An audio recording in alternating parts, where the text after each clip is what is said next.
അമ്മയുടെ കൈയും പിടിച്ച് നടന്നു വരുന്ന സമയത്ത് ഈ കൊച്ചു പയ്യൻ കാല് വഴുതി ഒരു തോട്ടിലേക്ക് വീഴുക. ഒരു അമേരിക്കൻ തോടാട്ടോ. അപ്പൊ ഈ തോടിനൊരു പ്രത്യേകതയുണ്ട്.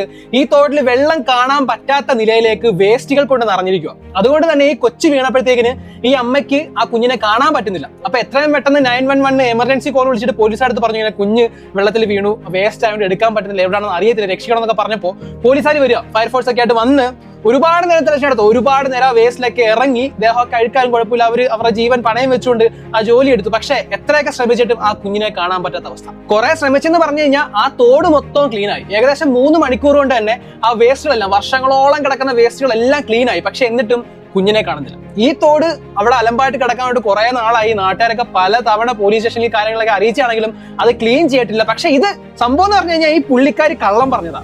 ഈ വേസ്റ്റിന്റെ സ്മെല്ലൊക്കെ കാരണം ഇവർക്ക് ജീവിക്കാൻ പറ്റാത്ത അവസ്ഥ കുറെ കാലം കൊണ്ടേ പറയാം. അങ്ങനെ അവസാനം ഒരു ട്രിക്ക് എടുത്ത് ഈ പോലീസുകാരെ പറ്റിച്ച് എമർജൻസി വിളിച്ച് ഈ പുള്ളിക്കാരിക്ക് അങ്ങനെ ഒരു കുഞ്ഞുമില്ല, അതിനകത്ത് ആരും വീണിട്ടുമില്ല. അപ്പം വേറെ വഴിയില്ലാണ്ട് അവർ ചെയ്തതാ. എന്തായാലും ഒരു ഉദ്ദേശ കാര്യം നടന്നു. തോടൊക്കെ നല്ല നീറ്റ് ആൻഡ് ക്ലീൻ ആയി കൊടുത്തു. പക്ഷേ പുലിവാൽ കല്യാണ സിനിമയിൽ സംഭവം പറഞ്ഞതുപോലെ ആരാണ് ഫയർഫോഴ്സിനെ വിളിച്ചത് പറഞ്ഞിട്ട് പോലീസുകാർ അവസാനം വന്ന് പ്രശ്നം ഉണ്ടാക്കി. ഇവർക്ക് 1 മാസം തടവും പിന്നെ ഏകദേശം അവിടുത്തെ ചെലവ് മൊത്തം ഇവർ വഹിക്കേണ്ടി വന്നു.